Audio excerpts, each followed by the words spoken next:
सुमनसवन्दित सुन्दरि माधवि चन्द्र सहोदरि हेममयि मुनिगणवन्दित मोक्षप्रदायिनि मञ्जुळभाषिणि वेदनुते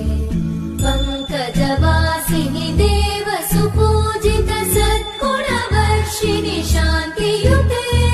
जय जय हे मधुसूदन कामिनि आदि